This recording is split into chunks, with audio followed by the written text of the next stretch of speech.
안녕하세요. 사연 읽어주는 남녀입니다. 오늘도 와주셔서 감사드리며 오늘의 사연 시작하겠습니다. 안녕하세요. 아내와 딸을 먼저 보내고 아들과도 연을 끊게 된 70대입니다. 저는 아들 하나, 딸 하나를 두고 부족하지 않게 키웠어요. 부모한테 받은 것 없이 중학교 졸업하자마자 일을 시작했죠. 그때부터 모은 돈으로 여기까지 왔습니다. 차고 넘치게 키우진 못했어도 부족함 없이 키웠다고 자신할 수 있어요. 저는 자식들한테 떳떳합니다. 남들보다 더 절약해야 남들만큼 산다는 생각에 안사람과 자식들이 고단했겠죠.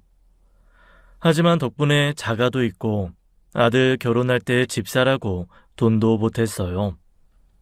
딸 결혼할 때도 적지 않게 보탰습니다. 지금 사는 집은 상가가 달린 건물이라 매달 월세도 넉넉히 들어와요.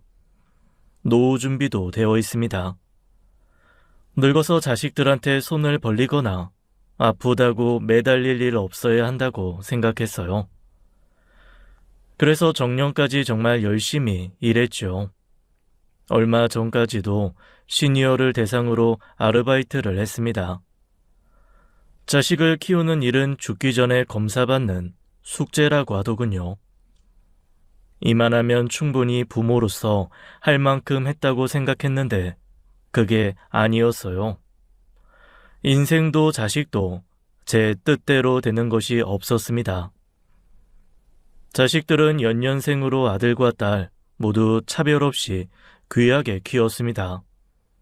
아들이라고 더 엄하게 굴지도 않았고 딸이라고 그저 감싸지만은 않았어요.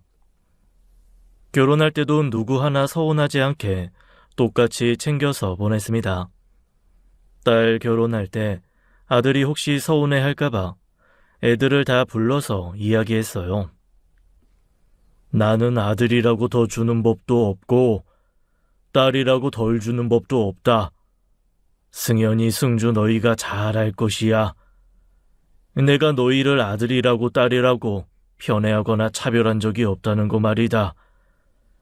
행여나 몸이 안 좋아지더라도 니네에게 손을 벌리거나 부양해 주길 절대 바라지 않고 훗날 내가 죽더라도 제삿밥 얻어먹을 생각도 없으니 아무 걱정 말고 그저 니네만 잘 살아라.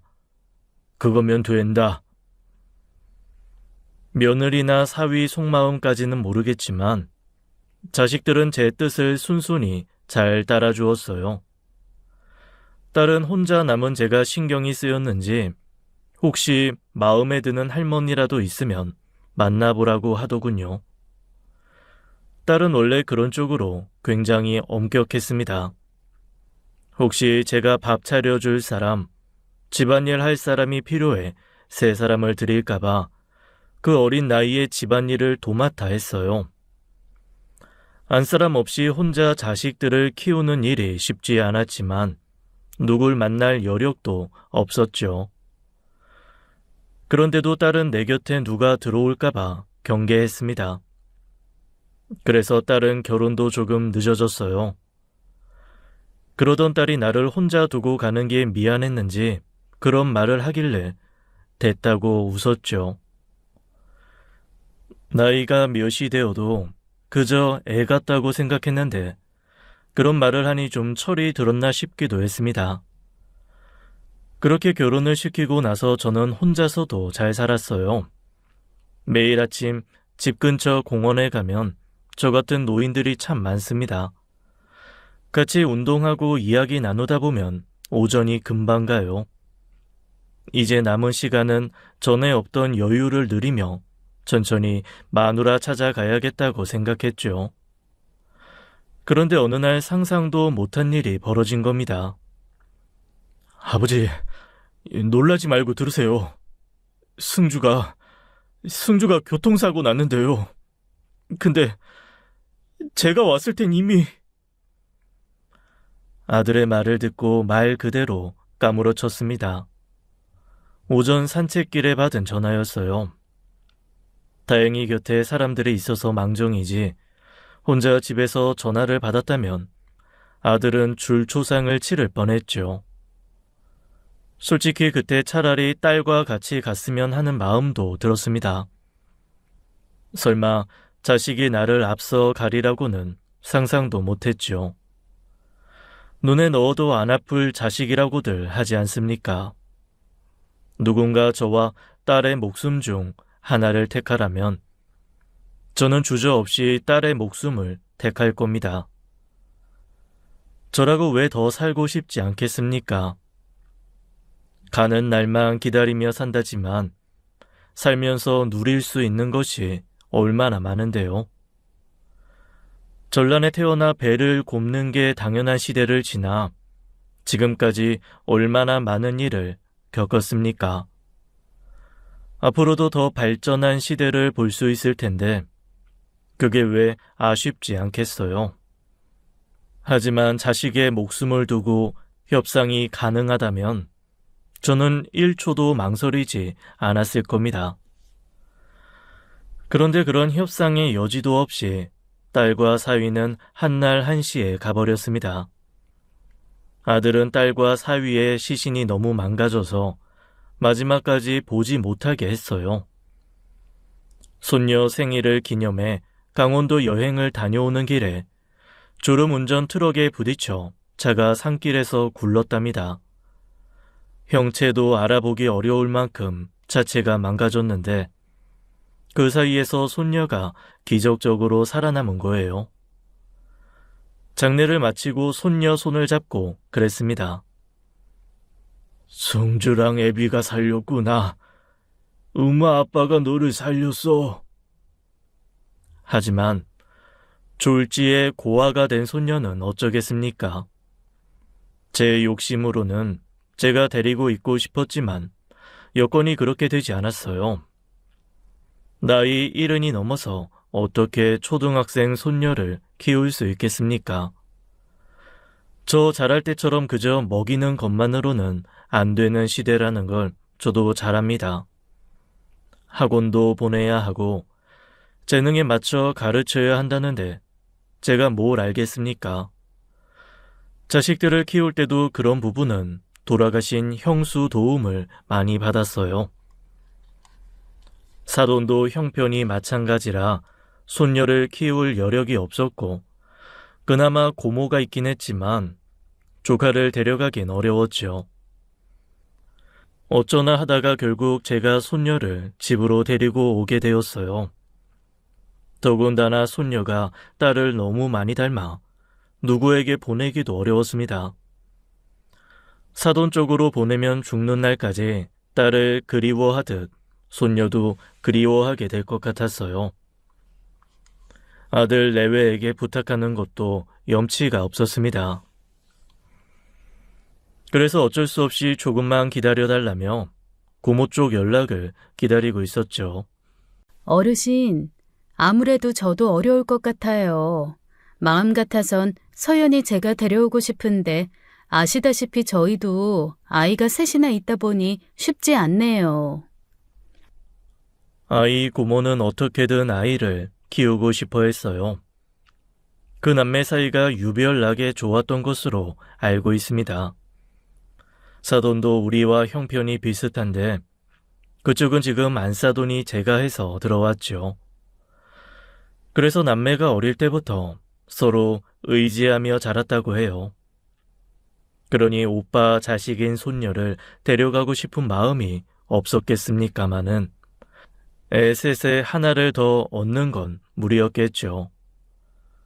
그런 상황이라 저는 슬퍼할 겨를도 없었습니다. 아이를 챙겨야 했으니까요.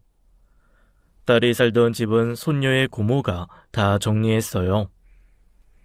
딸과 손녀의 물건을 1톤 트럭에 실어서 내 집으로 보내주더군요. 사돈, 전 오빠랑 언니가 남긴 서연이 몫의 돈에 1원도 관심 없어요. 다만 서연이가 아직 어리니 적절히 관리가 필요할 것 같은데 믿어주시면 제가 그대로 관리해놨다가 서연이 성인 되면 줄게요. 저희 그 돈에 욕심낼 만큼 양심 없지 않고 형편 어렵지도 않아요. 딸과 사위의 재산이 1원도 빠짐없이 다 자란 손녀에게 갈 수 있다면 그보다 좋은 일은 없죠. 그렇게까지 말했으니 제가 마다할 이유는 없었습니다. 제가 맞는다고 한들 저도 영원히 살 수 있는 게 아니니 적당한 사람이 필요하긴 했죠. 차라리 그 재산을 조금씩 쓰면서 아이를 맡아 키우는 것이 어떠냐고 했지만 그게 또 쉽지 않은 모양이었습니다. 집은 오빠가 유일하게 남긴 재산이고 사망보험금까지 제가 서연이를 키운다는 명목으로 함부로 쓰긴 어려울 것 같아요. 마음 같아선 오빠가 남긴 재산 그대로 주고 싶어서요. 염치 없지만 사돈께서 조금만 기다려주시면 제가 어떻게든 방법 찾아볼게요. 이쪽이나 저쪽이나 안타까운 마음은 앞섰지만 뚜렷한 해결책이 없었습니다. 손녀 고모의 도움을 받아 내 집 근처 학교로 전학 절차를 밟고 학교에 보냈어요. 집에는 아직 정리하지 못한 딸과 손녀의 짐들이 차곡차곡 쌓여 있었고 마음이 꽉 막힌 듯 답답했습니다. 이러지도 저러지도 못하는 상황에서 손녀도 변했죠. 아무래도 부모를 잃은 충격이 컸던 겁니다. 학교 상담도 고모가 갔었는데 아무래도 심리치료가 필요하다고 하더군요. 그래서 학원은 보내지 않고 학교가 끝나는 대로 심리치료센터에 데려갔어요. 그런 치료는 한두 번으로 끝나는 게 아니고 차도가 보일 때까지 꾸준히 다녀야 한다고 했습니다. 고모와 제가 번갈아 가며 손녀를 데리고 다녔는데 저도 힘에 부쳤고 손녀 고모도 애가 있으니 쉽지 않았어요. 그렇게 하루하루 간신히 살아가고 있을 때 며느리가 저를 찾아왔습니다. 아버님, 요즘 힘드시죠? 그래도 어쩌겠냐. 이게 내 업이려니 해야지. 내가 힘든 건 괜찮은데 애가 힘들어해서 큰일이다. 심리상담사가 한동안은 주의 깊게 지켜봐야 한다더라. 아무래도 그렇겠죠. 부모를 한 번에 잃었는데 서연이 생각하면 마음 아파 죽겠어요. 그래서 말인데요, 아버님. 제가 서연이 데리고 갈까 해요. 뭐? 아니 네가 말이야. 저도 상황을 지켜봤잖아요. 사실 저희밖에 답이 없을 것 같더라고요. 서연이 고모도 그 좁은 집에 애가 셋이나 되고 고모는 일까지 한다면서요. 그 상황에서도 서연이 학교도 가주시고 애쓰시는데 저희가 아무것도 안 하는 것은 아가씨 생각해서도 그러면 안 된다 싶어요. 그렇게 말해주니 내가 너무 고맙구나. 저희 집 애들은 거의 다 컸잖아요. 다 중학생인데요. 걸리는 거라면 걸리는 게 뭐냐? 저희는 방이 3개뿐이라 서연이가 와도 마땅히 내어줄 방이 없어서요. 곧 사춘기도 올 건데 그렇다고 저희 애들한테 방을 내어달라고 할 수도 없고요. 그건 그렇구나. 결국 아들과 상의해서 제가 돈을 더 보태주고 아들 집을 좀 더 넓은 곳으로 이사시켰습니다. 애들 학원 보내기 좋은 동네에 신축 아파트라 생각보다 많은 돈이 들었죠. 하지만 며느리의 속내가 빤히 보여서 영 찝찝한 기분이 들었습니다. 그래서 아들에게 공동 명의를 요구했어요. 아들과 며느리는 펄쩍 뛰며 서운해했지만 저는 솔직하게 이야기를 했습니다. 사람이 재산 앞에선 한없이 굽히게 되지만 내 것이 된다고 생각하면 마음이 달라진다. 너희를 못 믿는 것은 아니다만 너네도 사람 아니냐. 사람이 화장실 들어갈 때 마음 다르고 나올 때 마음 다르다.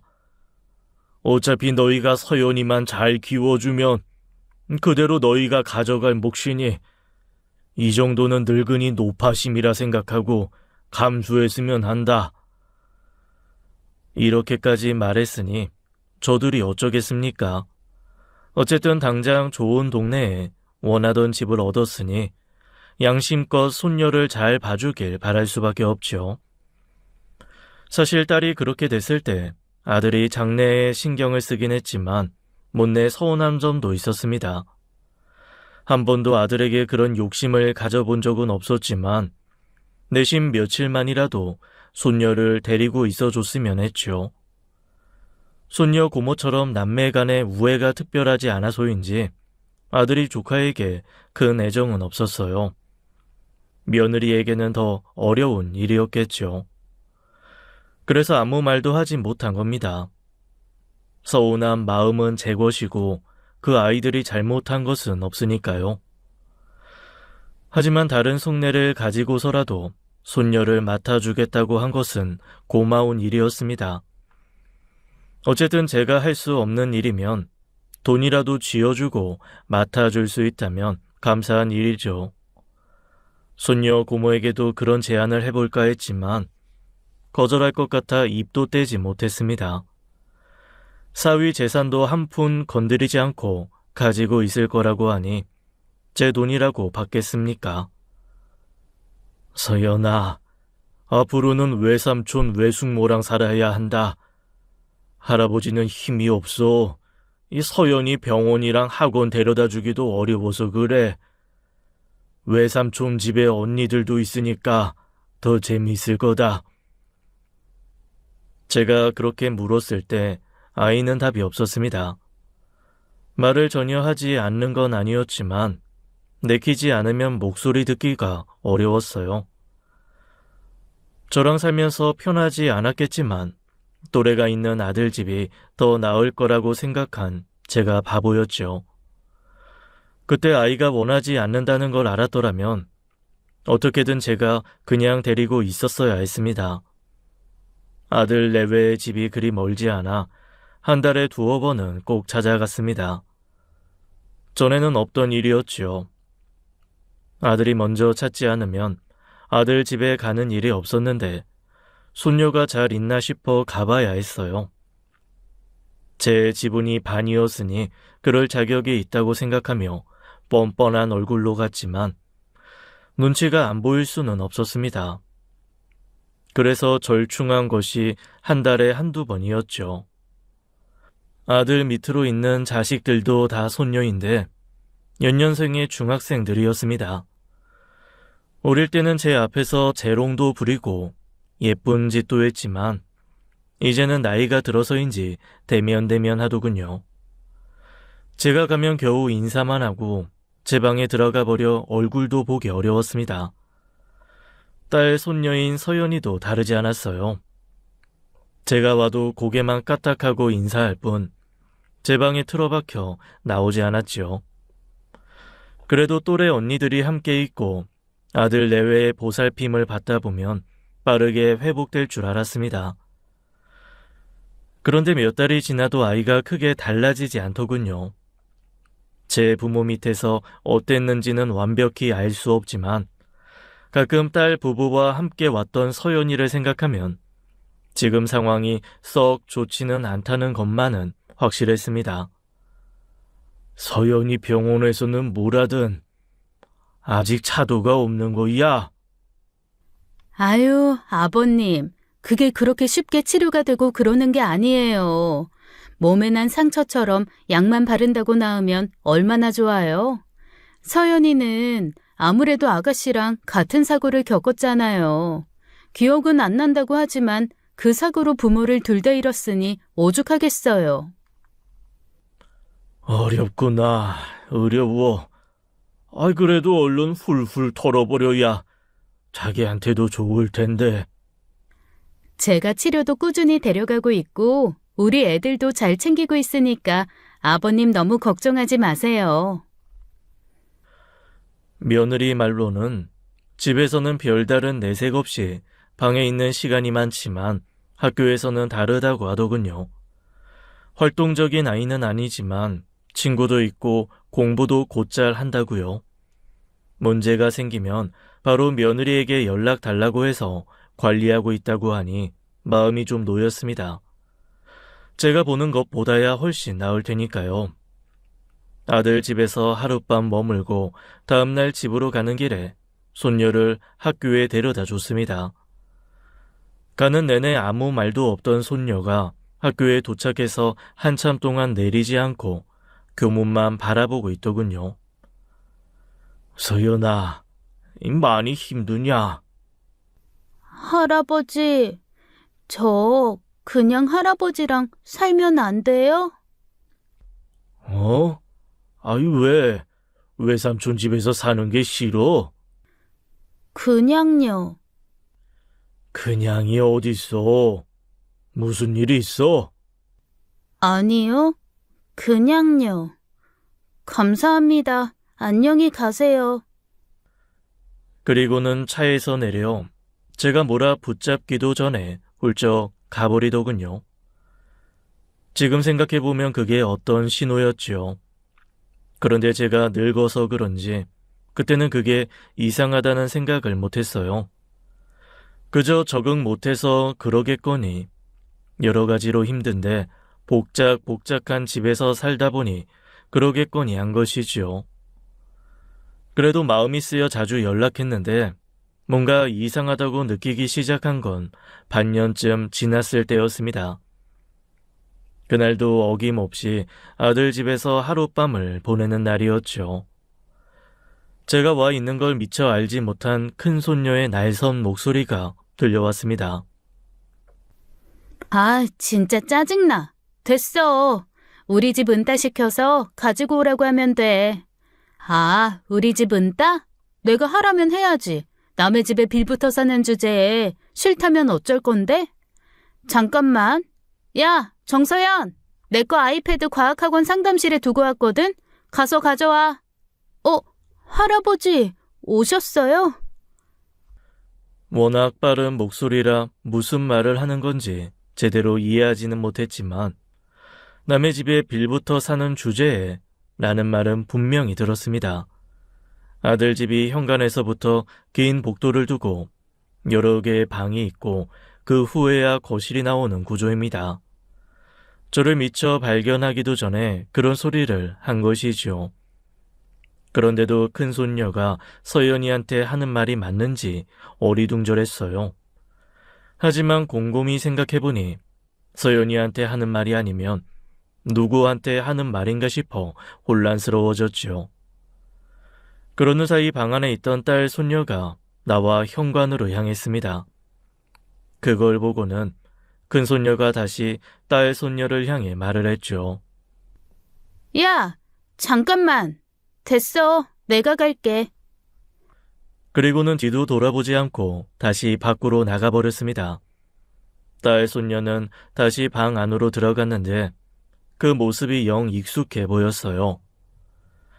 내가 70대의 노인이라고 해도 그런 분위기마저 읽지 못할 정도로 나이가 든 것은 아니죠. 딸 손녀 서연이를 불러서 물어볼까 하다가 일단 좀 더 지켜봐야겠다는 생각에 입을 다물었습니다. 그날 밤 며느리가 알이 꽉 찬 꽃게가 들어왔다며 꽃게탕과 찜을 했어요.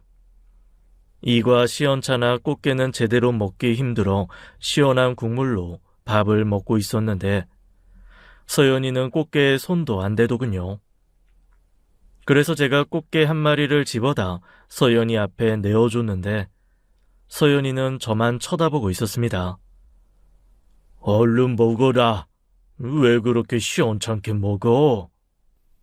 어머, 아버님. 서연이 갑각류 알러지 있어서 꽃게 못 먹어요. 그러냐? 미안하다.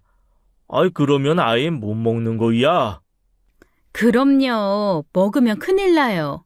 꽃게고 새우고 하나도 먹으면 안 된다고 하더라고요. 아이고, 그럼 어째? 애 먹을 수 있는 게 별로 없는데.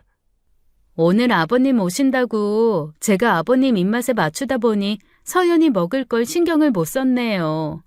서연아, 여기 파김치. 파김치에다가 먹어봐. 서연이한테 갑각류 알러지가 있다는 걸 제가 어떻게 알았겠습니까?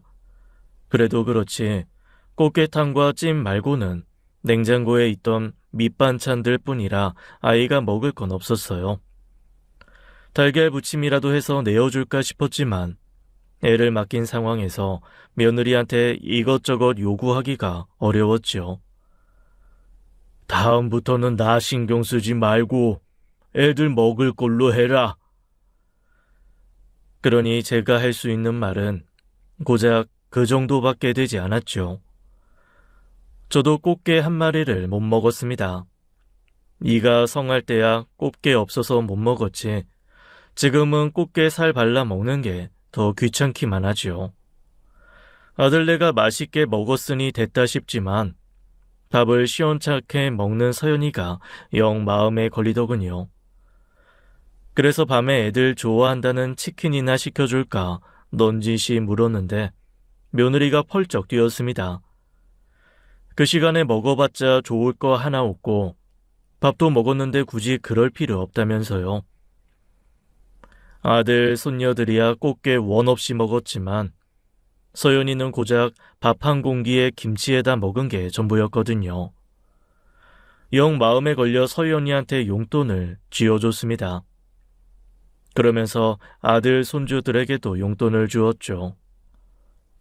배고프진 않아? 네. 더 따쏘라. 밖에서 친구들이랑 맛있는 것도 사 먹고 할아버지가 외숙모한테는 다 말해놨다만 돈 필요한데 외숙모한테 말하기 힘들면 할아버지한테 연락하고. 네, 감사합니다. 어린애한테 5만 원짜리 2장이 큰 돈일까 걱정은 했지만 큰 손녀의 말이 자꾸 걸렸어요. 혹시나 객식구 취급받고 사는 거라면 돈 달라는 소리도 못할 테니 용돈이 필요하다고 생각한 거죠. 그렇게 밤중에 화장실을 갔다가 나오는데 서연이 방에서 아들, 손녀들이 나오는 겁니다. 싱글벙글한 얼굴로 나오던 큰 손녀와 작은 손녀 손에는 5만 원짜리 돈이 각각 하나씩 쥐어져 있었어요. 그때 바로 저것들이 서연이한테 줬던 돈을 빼앗았구나 싶었습니다. 뭐냐? 네? 그냥 같이 놀다 나온 건데. 그럼 그 돈은 뭐냐? 이거요? 그냥 제 돈인데. 왜요? 비켜봐라. 서연아, 이 서연이 아까 내가 준 돈 어딨냐? 할애비가 준 돈 어딨어? 봄이니 해미니 이 지금 서연이한테 돈 뺏은 거냐? 그런 거 아니거든요. 서연이가 필요 없다고 저희 준 거예요. 뭐? 돈이 필요 없어? 서연아, 네가 말해봐라. 정말 돈이 필요 없어서 언니들 준 거냐? 헐, 완전 어이없네. 야, 정서연, 네가 필요 없어서 준 거 맞잖아. 넌 어차피 친구도 없어서 돈 쓸 데도 없다며. 진짜 어이없네. 야, 됐어. 가져가. 그러곤 큰 손녀가 제 눈앞에서 5만 원짜리를 던지듯 두고 나가버리는 겁니다. 그러니 작은 손녀도 언니 따라 허공에 돈을 던지고 나가버리더군요. 바닥에 5만 원짜리 2개가 나뒹굴고 서연이는 눈물만 뚝뚝 흘리는 겁니다. 너무 화가 나고 기가 차더군요. 돈을 빼앗는 것도 모자라 할아버지 앞에서 그게 어디서 배워먹은 태도랍니까? 그래서 곧장 따라 나가서 큰손녀 방문을 두드리고 크게 나무랐습니다. 임보민, 이매민, 니네 이게 어디서 배워먹은 버르장머리야? 당장 안 나와! 아버지, 왜 그러세요? 너는 자식 교육을 대체 어떻게 한 거야? 큰 것이나 작은 것이나 이 불쌍한 동생 감싸주지는 못할 망정 돈이나 뺏고 말이야. 그것도 모자라 혼났다고 내 앞에서 돈을 던지더라. 네? 야, 임보민, 이매민, 그게 사실이야? 너네 서연이 돈 빼앗았어? 아씨, 진짜 짜증나. 뭐? 너 일로 와. 일로 와. 누가 어른들 앞에서 버르장머리 없이 굴라고 했어? 어? 너 아빠가 오냐 오냐 하면서 이쁘다 이쁘다만 하니까 어른 무서운 줄 모르고 너 밖에서도 그러고 다녀? 어? 어머, 무슨 일이야, 여보? 왜요? 왜 그래? 당신 말이야. 애들 교육 이딴 식으로 시킬 거면 학교고 학원이고 뭐든 다 보내지 마. 이것들이 어디서 사촌 동생 돈을 뺏고 할아버지한테 대들어? 어머, 봄이나, 너 서연이 돈 뺏었어? 아니, 짜증나게. 제가 나한테 그냥 준 거라니까. 임보민, 너 얼른 할아버지한테 잘못했다고 해. 서연이한테도 사과하고. 너 이거 완전히 엄마 아빠 얼굴에 먹칠하는 거야. 할아버지 말씀 못 들었어? 어떻게 교육하셨냐고 하잖아. 아, 이게 다 정서연 때문이야. 아, 그냥 할아버지가 데려가라고 해. 솔직히 우리 집에서 아무도 안 반기는데 왜 쟤랑 같이 살아야 돼? 임혜민, 이 자식이? 결국 그날 아들과 며느리의 고성과 아이들의 울음소리, 듣고 싶지 않은 것들만 잔뜩 듣다 왔습니다. 그 사이 서연이는 완전히 주눅이 들어 방 안에서 움츠러들어 있었고요. 아들 손녀들이 서연이를 그렇게 못마땅하게 여길 줄은 상상도 못했습니다. 사고 전만 해도 우리 집에 올 때마다 사촌 동생이라고 예뻐하고 서연이도 사촌 언니를 얼마나 잘 따랐는데요. 그날 제 아빠한테 혼난 작은 손녀가 엉엉 울면서 그러더라고요. 자기 친구들이 자기 동생이랑 같이 학교 다니는 서연이를 보고 엄마 아빠가 죽어서 정신병 걸린 애라고 소문났다고요. 지금도 듣기 싫은데 행여나 서연이가 같은 중학교에 오면 쪽팔려서 어떻게 학교를 다니냐고요. 그 소리를 듣고 말문이 막히더라고요. 아들도 똑같은 심정인지 그냥 작은 손녀가 하는 이야기 그저 듣고만 있다가 한마디 했습니다. 여보, 당장 보민이 혜민이 휴대전화 뺏고 내일부터 학교도 보내지 마. 어? 아니, 그래도 여보, 그건 아니지. 애들 그렇게 혼내는 건 아니야. 혜민이 말 못 들었어? 이유가 있잖아. 우리 애들도 나름대로 이유가 있어서 그런 건데 아빠가 자기 자식 마음도 알아줘야지. 이게 지금 알아주고 말고 할 문제야? 뭐? 엄마 아빠 죽어서 정신병 걸리네? 야, 나도 지금 승주만 생각하면 자다가도 눈이 번쩍번쩍 떠지고 속이 타. 야, 그럼 니네는 동생 죽어서 정신병 걸린 아빠랑 사는 거야. 알아? 당신 행여나 핸드폰 주고 내일 애들 학교 보내면 알아서 해. 아들이 나보다 더 화를 내고 분노하는 모습에 저는 사실 할 게 없었습니다. 아들이 바깥일 하느라 집안을 제대로 보살피지 못해 일어난 일이라고 이야기하더군요. 아들도 저처럼 비슷한 또래고 다 딸이다 보니 친자매처럼 잘 어울릴 수 있을 거라고 생각했답니다. 그런 아니란 생각에 이런 문제가 생긴 것 같다고요. 그러면서 앞으로는 이런 일이 없을 테니 걱정 말라고 단단히 이르고 또 일렀습니다. 사실 그때 마음 같아선 그냥 서연이를 데리고 오는 편이 낫지 않을까 그런 생각을 했어요.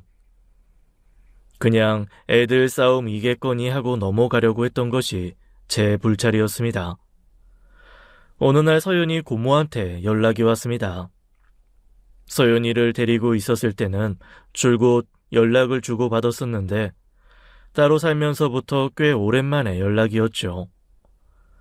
서연이랑 따로 연락하면서 가끔 애를 만나 밥도 사주고 필요한 것도 사주는 모양이더라고요.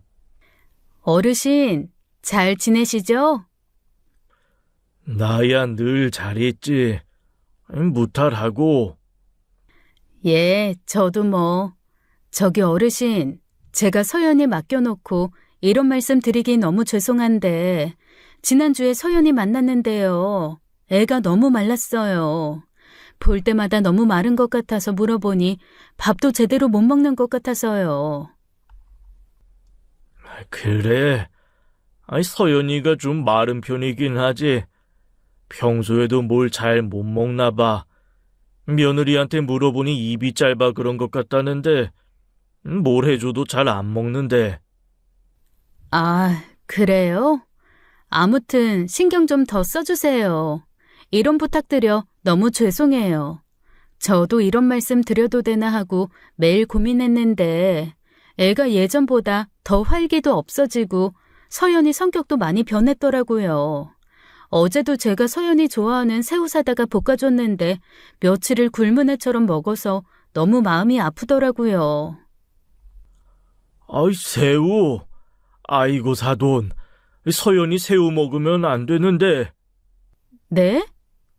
서연이가 알러지가 있어서 이 새우나 게는 먹으면 안 된다고 우리 며느리가 그러더라고. 서연이 괜찮았어? 네? 그게 무슨 말씀이세요? 서연이 갑각류 알러지 없어요. 어렸을 때부터 새우, 게 엄청 잘 먹었는데 저희 시댁이 여수라 가끔 게장 보내주시는데 서연이 어렸을 때부터 간장게장에 밥 잘 먹었어요. 뭐? 서연이가 새우랑 게를 먹어도 된다고? 그럴 리가 없는데. 그게 불과 한 달 전 일인가요? 알러지가 있어 차려진 꽃게를 먹지 못해 혼자 밥에 김치를 먹던 애 얼굴이 떠올랐습니다. 동시에 제 사촌 언니들에게 구박당하며 아무 말도 못하고 앉아있는 것도 떠올랐죠. 이거 내가 아닐 거다 하면서 외면했던 것에 실은 엄청난 문제가 있음을 직감했습니다. 그 길로 당장 아들 집으로 갔더니 현관에서부터 며느리가 당황하며 왜 갑자기 왔냐고 물었어요. 내가 아들 집 오는데 문제 있냐? 빨리 문 열어라. 아버님, 이렇게 갑자기 오시면... 당장 문 열지 못해!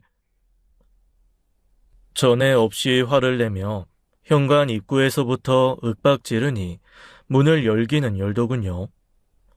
엘리베이터를 타고 올라가는 동안 분이 안 풀려 씩씩댔습니다. 이것들이 한 통속이 돼서 딸 손녀를 못살게 굴고 있었을지도 모른다고 생각이 드니 가만히 있을 수가 있어야죠.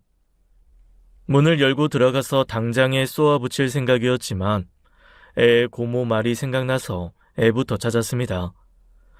그런데 방 안에도 거실에도 애가 없더군요. 서연이 어딨냐? 서연이는 지금 학원에 있을 시간이죠. 지금 이 시간에? 7시가 넘었는데도 아직 안 와. 아버님, 애들 원래 학원 10시까지도 다녀요. 막 저녁밥 먹고 다시 학원 갔어요. 근데 갑자기 이 시간에 어쩐 일이세요? 서연이 때문에 오신 거예요? 봄이네미. 너 그때 서연이 게도 새우도 못 먹는다지 않았냐? 네? 그랬죠. 사돈이 그러는데 서연이 게, 새우 없어서 못 먹는다더라. 어떻게 된 거냐? 어머, 정말요? 아닌데. 서연이가 자긴 게나 새우는 알러지 때문에 못 먹는다고 했거든요. 음식 잘못 먹였다 큰일 나는 일이 많으니까 저는 당연히 손도 못 대게 했고요. 서연이가? 배가 고파도 배고프다고 말도 제대로 못하는 애가 그런 말을 했다고? 그럼요. 아버님이 몰라서 그렇지 서연이가 자기 의사는 확실히 밝혀요. 할 말도 다 하고. 그럼 제가 설마... 야, 정서연! 너 일로 안 와? 며느리와 대화하고 있는데 갑자기 큰 손녀 방에서 비명소리가 들리더니 문이 벌컥 열렸습니다. 깜짝 놀라 보니 서연이가 방문을 뛰쳐나와 저한테 달려오는 거예요. 땀과 눈물로 범벅이 된 얼굴로 엉엉 울며 나오는데 팔에 깁스를 하고 있었어요. 아가, 팔은 왜 그래? 이 팔은 어디서 그런 거야? 어머, 얘가 학원도 안 가고 왜 저 방에... 아버님 걱정하실까봐 말씀 못 드렸는데, 지난 일요일에 가족끼리 근교에 놀러 갔다가 그만 서연이가 떨어지면서 팔이 접질렸어요. 땅에 손을 잘못 짚는 바람에 살짝 금이 가서. 뭐야? 아가, 서연아, 괜찮아. 아이고, 울지 마라. 울지 마. 할아버지랑 갈래요. 할아버지 따라갈래요. 저 여기 있기 싫어요. 그래, 할비랑 가자. 가자, 소연아. 어머, 서연아, 왜 그래? 언니랑 싸웠어? 얘가 갑자기 왜 이러지? 임보민, 임혜민, 이게 어떻게 된 건지 말해봐라. 학원에 있을 거라던 애가 왜 너네 방에서 나와? 뭘 했길래 이렇게 땀 범벅 눈물 범벅이냐? 그냥 같이 놀았어요. 뭐라고 놀았냐? 아, 그런 게 있어요. 뭐 할아버지가 말하면 알아요? 뭐? 너는 어떻게 된 게 제일 큰 언니라는 게 동생을 감싸지는 못할 망정 돈을 뺏고 울리기를 해. 아, 진짜 또 그 소리. 그럴 거면 제발 그냥 데려가세요. 우리가 뭐 얘랑 같이 살고 싶어서 살아요? 엄마 아빠 없다고 불쌍하다고 살아줬더니. 아이, 진짜 짜증나게. 아버님! 어머, 보민아, 괜찮아? 아버님, 그래도 그렇지 애를 때리시면 어떡해요? 너무 기가 막혀서 손이 부들부들 떨렸습니다. 생각 같아선 몇 대 더 쥐어받고 싶었지만 간신히 참아야 했죠. 때렸다고 야단인 며느리와 나한테 맞았다고 엉엉 우는 큰 손녀를 두고 서연이를 데리고 나왔습니다. 택시를 태워 오는 길에 애한테 물었어요. 어떻게 된 일이냐고요. 그랬더니 말도 못하고 집에 도착할 때까지 내내 울기만 하다가 서름이 가시지 않는 목소리로 그러더군요. 보민 언니가 밀었어요. 그래서 다쳤어요. 보민이가 밀어? 왜 너를 밀어? 짜증난다고 밀었어요. 뭐? 언니 때문에 다친 거 할아버지한테 말하면 안 된다고 했어요. 일단 숨 넘어가게 우는 애를 진정시키고 재혼 후 생각이 참 많아지더라고요. 딸 손녀를 아들 집으로 보낼 때 아들 손녀 마음을 제대로 헤아리지는 못했습니다. 그래도 딸 손녀가 함께 살면서 불편해지는 일이 없도록 나름대로 신경을 썼어요. 방이 부족해 문제가 생길 수도 있다는 며느리 말에 집도 큰 집으로 옮겨주었고요. 한 번씩 며느리가 애들 학원비로 아쉬운 소리를 하면 학원비 하라고 돈 수백만 원을 몇 번씩 보내주기도 했습니다. 아무리 애들이라지만 애들이라서 그렇다고 이해하기엔 내가 속이 좁은 것인지도 모르겠습니다. 사춘기 애들이라 그렇다. 질투심이 강해서 그렇다. 어떤 이유를 들어도 저는 좀처럼 이해가 안 됐으니까요. 삶이 부족하고 팍팍해서 제 것을 억지로 나눠줘야 하는 상황이라면 이해라도 해보겠습니다. 그렇다고 애들 부모가 아들 손녀한테 줘야 하는 사랑을 딸 손녀한테 퍼다 준 것 같지도 않아요. 아들 손녀들은 매번 살쪘다고 다이어트를 해야 한다는 둥 그런 소리를 달고 살았는데 서연이는 볼 때마다 말라갔으니까요. 다음 날 날이 밝자마자 서연이 고모인 사돈에게 연락했습니다. 염치불구하지만 지금 당장 도움을 청할 곳이 고모밖에 없었으니까요. 아이는 고모를 보자마자 눈물을 터뜨리며 안겼고 깁스를 한 채 우는 아이를 보니 사돈도 놀랄 수밖에 없었죠. 사돈의 도움을 받아 학교에 결석이 필요하다 연락 후 일단 병원부터 갔습니다. 사돈이 심리치료가 어떻게 진행되고 있는지 그게 가장 궁금하다고 해서요. 근데 가자마자 거기서 하는 말이 가관이었습니다. 매주 치료를 받는 줄 알았는데 치료를 받지 않은 지 넉 달이 넘었다고 하더군요. 오랜만에 서연이를 만난 상담사는 소아 우울증일 가능성이 있다며 병원에서 검사를 받아보라고 권했습니다. 상담사, 고모, 그리고 제가 함께하는 자리에서 서연이는 힘들게 그동안 제 아들 집에서 있었던 일을 털어놓았습니다. 맨 처음에는 괜찮았다고 해요. 아무리 친척이라 하지만 1년에 손에 꼽을 정도로 만났으니 낯설고 무섭긴 했지만 그래도 언니들이 있어 좋았다고요. 그런데 언니들이 슬슬 자기를 싫어하는 티를 내더니 둘만 놀면서 서연이를 따돌렸다고 합니다. 특별한 이유도 없었고 왜 자기를 싫어하느냐 물어봐도 그냥 일하며 둘이만 놀았대요. 학교에서도 부모님이 돌아가신 사실은 선생님만 알고 있었는데 어느새 반 친구들이 모두 알고 있더랍니다. 어떻게 알았나 했더니 친구의 언니가 작은 손녀 혜민이와 친구였던 겁니다. 그 친구가 그랬다네요. 혜민이가 자기 집에 사고로 엄마 아빠 죽은 애가 얹혀 살아 불편해 죽겠다고 했대요.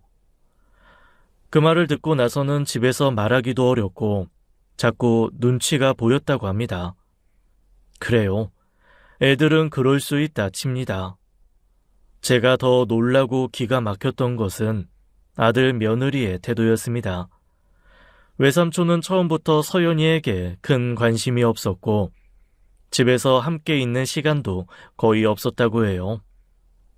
그나마 지난번 제게 호되게 혼난 이후로는 조금 달라졌지만 그것도 잠시였을 뿐이었지요.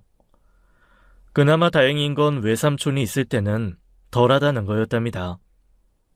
제 아들 눈치를 보며 먹을 것도 챙겨주는 척하고 숙제도 봐주는 척하며 속인 거지요. 하지만 외삼촌이 없을 때는 나머지 가족들이 다 짜고 친 듯이 자신을 무시했다고 합니다. 그 무시에는 외숙모, 그러니까 제 며느리도 함께였다고 하더군요. 봄이네미까지 말이야. 대체 어떡해? 처음에 언니들이 저랑 안 놀아준다고 했더니요. 다 그럴 만한 이유가 있어서 그러니 귀찮게 하지 말라고 했어요. 뭐라고? 그리고 아빠가 사줬던 아이패드도 언니 쓰라고 주라고 해서 어쩔 수 없이 줬어요. 아이, 뭐? 그러니까 네 물건을 억지로 양보하게 했다는 거야. 네, 밥은 네 외숙모 말로는 네가 입이 짧아 밥을 먹지 않았다고 했는데 그것도 사실이야? 그게 아니라 외숙모가 저는 김치만 먹으라고 해서 불고기나 닭볶음탕은 언니들 거라서 저는 먹으면 안 된다고 했어요. 걔는 네가 알러지가 있다고 했다면서. 어른들이 있을 땐 같이 먹는 음식에 손대지 말고 알러지 있다고 하라고 해서. 아니, 이게 말이 되는 말이냐? 대체 왜 그동안 말하지 않았어? 왜 나한테 말하지 않고 그걸 다 참고 살았냔 말이야?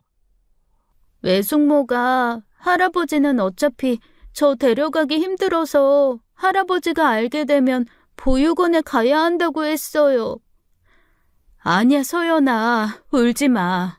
할아버지가 화가 나신 게 아니라 당황하셔서 그런 거야. 괜찮아.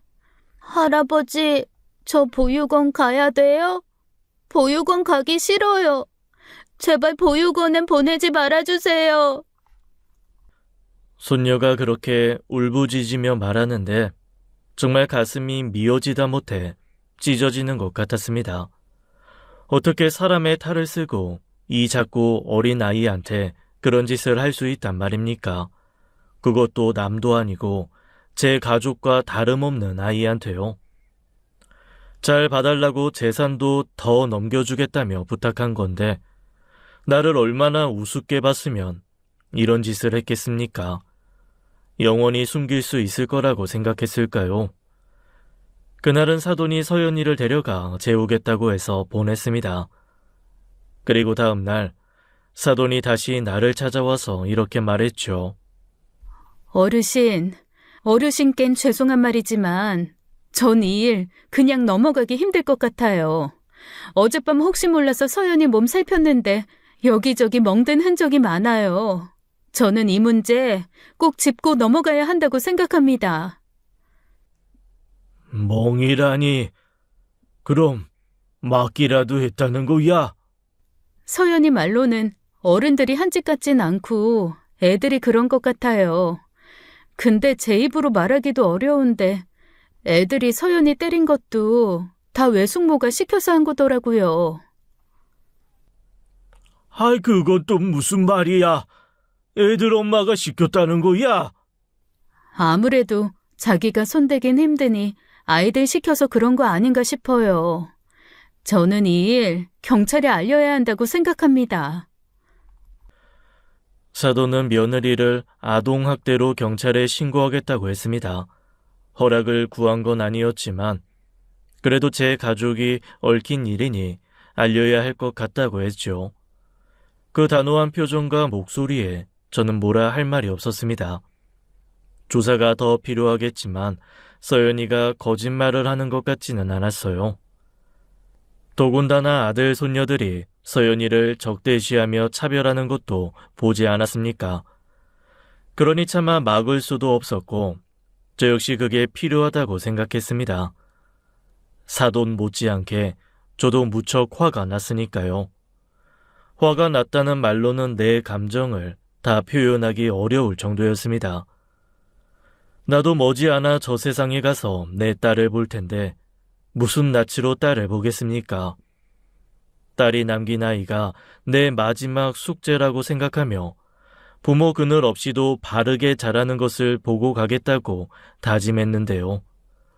저 세상에서 딸이 나를 원망하더라도 나는 할 말이 없을 겁니다. 그러니 뭐라도 해야 했지요. 적어도 나는 할 만큼 했다. 네가 남긴 딸, 네 몫까진 아니어도 최선을 다해봤다고 변명이라도 할 수 있도록요. 사돈과 이야기를 끝내고 아들 집으로 갔습니다. 집값 절반을 내놓던지 이번 달 안에 팔아서 갚으라. 네? 아버지, 그게 갑자기 무슨 말씀이세요? 집을 팔라니요. 내가 말하지 않았냐? 내가 지분 설정을 해놓은 이유는 혹시 모를 늙은이의 노파심이었다고. 적어도 눈을 감기 전까진 그게 괜한 노파심이었구나 하길 바랬다. 보미네미는 할 말 있냐? 아버님, 그래도 갑자기 살던 집을 팔라고 하시는 건 아니죠. 서연이한테 대체 무슨 말을 들었는지 모르겠지만 저도 할 만큼 했고 많이 힘들었어요. 그래, 너도 힘들었겠지. 원치도 않는 아이 짐처럼 짊어지고 살아야 했으니 그 좁은 마음에 얼마나 큰 부담이 됐겠냐. 서연이가 한 말이 거짓인지 아닌지 그건 경찰서에 가서 조사받으면 될 일이다. 네? 아버님, 경찰서라뇨? 그게 무슨 말씀이세요? 서연이 고모가 너를 아동학대로 신고한다더구나. 난 그러라고 했다. 필요하면 내가 증언을 해주겠다고도 했고 너뿐만 아니라 보민이 혜민이도 조사는 받아야 할 거야. 애 고모가 벼르고 있더라. 이 보민이 혜민이는 학교폭력으로 따로 학교 신고도 들어갈 거라고 한다. 이건 그래도 니네가 내 식구였으니 말해주는 거야. 아버지, 이게 다 무슨 말씀이세요? 아동학대라니요. 학교폭력이라니요. 이 사람 완벽한 외숙모는 아니었어도 서연이한테 할 만큼 했어요. 뭘 했든. 예? 네가 보기에 서연이한테 뭘 그렇게 해준 것 같더냔 말이야. 그러니까 치료센터도 가고 학교 상담도 가고요. 밥 차려주는 것도 밥 한 공기 더 놓는다고 되는 거 아니에요. 그래, 말 잘했다. 애미야, 내가 서연이 상담 치료로 매달 주고 있던 돈 어디다 쓴 거냐? 마지막 상담은 넉 달 전이라고 하던데. 그리고 밥? 이 맨날 맨밥에 김치만 줘서 애가 삐쩍 말라가는 건 안 보였냐? 승현이 너도 잘한 거 하나 없다. 나는 너한테 실망했다. 승주 생각했으면 승현이 너 절대 그게 최선이라고 말 못할 거야. 아버님, 뭔가 착오가 있는 것 같아요. 서연이 만나서 오해 풀게요. 보민이 혜민이도 싸운 거 아니에요. 학교 폭력이라뇨. 같이 한 지붕 아래에서 살다 보면 서로 다툴 수도 있는 거죠. 형제자매 중에 안 싸우고 크는 애들도 있어요? 저도 제 동생이랑 싸우면서 컸어요. 당신도 아가씨랑 많이 싸웠지 않아? 나한테 구구절절 그렇게 이야기할 필요 없다. 조사 필요하면 거기서 해라. 집 문제는 이번 달 말까지 해결하고 앞으로 찾아오지 않아도 된다. 집 팔고 이 적당한 요양원 들어가 있다 갈 테니 혹시 내 소식 듣더라도 올 필요 없다. 나는 이 승주한테 면목이 없어. 아버지, 그게 무슨 말씀이세요? 요양원이라니요. 아버지. 아들 부부에게 쏘아붙이고 집으로 돌아오는 길에 딸이 얼마나 보고 싶던지요. 살면서 한 번도 사랑한다거나 보고 싶다는 말을 하지 못했는데 꿈에서라도 너무 보고 싶었습니다. 만약 당장 눈앞에 나타난다면 너무 보고 싶고 그립다. 그리고 이 아빠가 정말 미안하다고 말하고 싶었어요. 딸이 나를 원망할지도 모르겠지만 내가 늙어서 그랬다. 조금만 더 젊었어도 네 딸을 그렇게 두지 않았을 텐데 하고 말하고 싶었습니다. 사돈에게서 아이의 몸 이곳저곳에 있는 멍 자국과 손톱 자국이 든 사진을 받았습니다. 일시적인 타박상이 아니라 여러 차례 맞은 것처럼 노랗고 파랗고 붉은 멍들이 발견되었다고요. 소주 한 병을 내리 마시고 잠들었다가 이른 아침에 일어나 보니 아들이 집에 와 있었습니다. 아들은 무릎을 꿇더군요. 저는 할 말 없으니 돌아가라고 했지만 아들은 꼼짝도 하지 않았습니다. 아들은 아직도 며느리가 아동학대를 했다고 믿지 못하는 것 같았습니다. 그런 정황이 있어도 아이 말만 믿고 함부로 휘둘려선 안 된다고 저를 설득하려 들더군요. 그 말을 듣고 다시 한번 실망했습니다. 그런 말은 조사가 끝난 후에나 할 말이죠. 정말 혐의가 없다면 조사를 받는다 한들 무슨 문제가 있겠습니까? 승현아, 그럼 하나만 묻자. 너네 집에 와서 서연이가 마지막으로 웃은 걸 본 게 언제냐? 네? 나는 지난 몇 달간 그렇게 너희들 집을 갔으면서도 서연이 웃는 거 한 번도 본 적이 없다. 그건... 자기도 생각이 있으면 뭔가 이상한 점이 한두 가지가 아니라는 걸 눈치챘겠죠. 지금은 애들 엄마이자 자기 가정을 보호해야 하니 보여야 할 것들이 보이지 않는 거겠고요. 저는 서연이를 지켜야 한다는 마음에 보아야 할 것들이 제대로 보이는 거겠죠. 그 후로 아들 부부와 연락을 일절 끊었습니다. 아들이며 며느리에게서 전화나 메시지가 오는 것도 꼴보기 싫어 가까운 대리점에 찾아갔습니다. 이러이러한 사정으로 꼴도 보기 싫은 사람들이 있으니 전화나 메시지가 오지 않게 해달라고 했어요.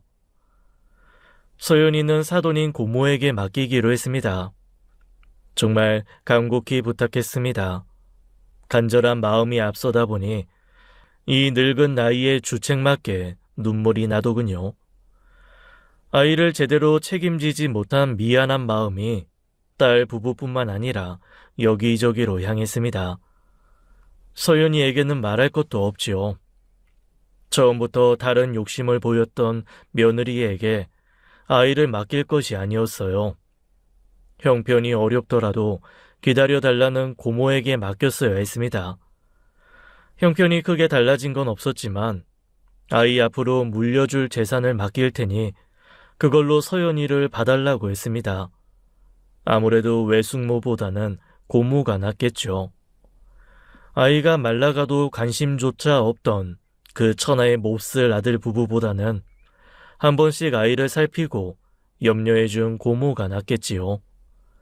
고모가 아니었으면 아들 며느리 문제도 그렇게 빨리 해결하기 어려웠을 겁니다. 신고가 들어간 후에는 고모 쪽으로도 연락이 많이 간 모양입니다. 아무래도 상황이 좋지 않다고 판단한 것 같더군요. 합의를 보더라도 양육자가 바뀐 상황에서는 선처를 받을 가능성도 낮다고 했습니다. 고모가 요지부동이니 서연이를 만날 길도 없다 싶었는지 이젠 저를 찾아오더군요. 아버님, 제발 서연이한테 말 좀 해주세요. 아버님은 서연이만 손녀예요? 보민이 혜민이도 아버님 손녀예요. 학교 폭력으로 처벌받고 엄마는 아동폭력 전과 기록이 남는 건 우리 애들한테는 못할 짓이잖아요. 그렇게 못할 짓을 왜 했냐? 오해예요. 물론 제가 좀 힘들어서 서연이한테 쌀쌀맞게 굴었을 수도 있죠. 남의 자식 키우는 게 쉬워요? 아가씨가 그렇게 갔다 한들 시조카 키우는 일이 보통 일은 아니죠. 아버님, 주위 사람한테 다 물어봐요. 저처럼 선뜻 나서서 키우겠다고 하는 사람이 있는지요? 그래, 말 잘했다. 너가 그냥 키웠어. 서연이 키우는 몫으로 가져간 돈이 얼마냐? 내가 그 집 주며 지분 설정을 했으니 망정이지. 아니면 내가 못된 너한테 호되게 당할 뻔했다. 집에다 애 학원비다 뭐다 매달 가져간 돈만 해도 어디냐? 어떻게 사람이 그럴 수가 있어? 어떻게? 사는 게 힘들어서 그랬어요. 우리 애들 더 나은 환경에서 자라게 하려면 아버님 돈도 필요했고요. 제가 서연이 돌보는 데 있어서 서툴렀을지는 몰라도요. 아버님, 남의 집 자식들 다 그렇게 자라요. 뭐 얼마나 친부모처럼 키우겠어요? 누가 친부모만큼의 사랑을 달라던 적어도 굶기지는 말아야지. 적어도 잘 먹여야지, 응? 보미네미야, 네 자식을 시켜 남의 자식 때리라고 부추기는 건 말이다. 서연이도 서연이지만 보민이나 혜민이한테도 좋을 게 뭐가 있냐? 그 애들이 지금이야 어려 그렇다 치지만 나중에 커서 부끄러움을 알게 되면 너는 떳떳할 수 있냐? 아버님, 서연이 고모는 안 그럴 것 같아요? 서연이 고모도 사람이에요. 서연이 뒤에 돈이 있는데 서연이만 보고 저렇게 움직이는 것 같아요? 사람이 돈을 보고 움직일 수 있다 치자. 그래도 애미야, 서연이 고모는 너처럼 애를 굶기거나 때리진 않을 거다. 매정하다고 생각할지는 모르겠지만 저는 용서가 되지 않았습니다. 사실 제가 용서하고 말 일도 아니죠. 저에게 와서 그럴 게 아니라 서연이에게 사과해야 할 일이었습니다. 하지만 며느리를 보니 진심 어린 사과를 할 것 같지도 않았습니다. 결국 며느리는 징역 6개월을 받았지만 항소했다고 합니다. 사돈말로는 결과가 달라지지 않을 것 같은데 그저 아이만 더 힘들게 하는 것 같아 마음이 쓰인다고 했습니다. 끝까지 자기 잘못을 뉘우치지 않는 걸 보니 없던 정마저 떨어지는 것 같았습니다. 1차 판결이 난 후 아들이 찾아왔습니다. 내내 만나지 않다가 그래도 아들은 자식이라고 마음이 쓰여 만나니 이혼을 생각 중이라고 하더군요. 무슨 자격으로 네가 이혼을 해? 재판 과정에서 그 사람이 서연이한테 어떻게 했는지, 애들 시켜 어떻게 괴롭혔는지 알게 됐는데 어떻게 계속 살아요? 저런 사람한테 애를 맡기는 것도 힘들고요. 너도 자격 없다. 나 몰라라 방관하고 있었으니 가능한 일이지. 네가 혼자 키우면 뭐 달라졌을 것 같냐? 어떻게든 제가 키워볼게요. 그러니까 아버지, 집만 어떻게 해결해 주세요. 이미 그렇게 좋은 집에 살다 이사 갔으니 애들도 많이 힘들어하고요. 애들 학원이랑도 너무 멀어졌어요.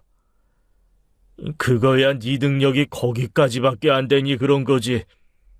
나는 할 말 없다. 네가 기껏 찾아와서 한다는 소리가 모든 잘못을 보미네미한테나 뒤집어 씌우는 거라니 실망스럽기 그지없다. 우리는 더는 줄 것도 받을 것도 없는 사이니 너는 찾아오지 말아라. 행여나 남은 이 집도 탐내지 말고 서연이한테 증여하고 죽을 거다. 아버지! 운명의 천륜이 끊기고 내 손으로 남은 자식까지 끊고 나니 허무함과 쓸쓸함만 남았습니다. 아들과 점처럼 연락을 주고받는다고 해서 뭐가 달라지겠습니까? 끝까지 제 살 길만 모색하고 자기 체면만 생각하는 아들에게서 저는 받을 것도 줄 것도 없었습니다. 앞으로 얼마나 더 살게 될지 모르겠습니다. 서연이 웃는 모습을 많이 보고 훗날 딸을 만나 그래도 할 말이 많았으면 좋겠습니다. 안사람 볼 낯도 챙기려면 남은 시간은 서연이가 잘 자랄 수 있도록 밀어주는 것이겠지요. 지금까지 사연 읽어주는 남녀였습니다. 끝까지 함께 해주신 여러분 감사드리며 저희는 다음 사연으로 돌아올게요. 감사합니다.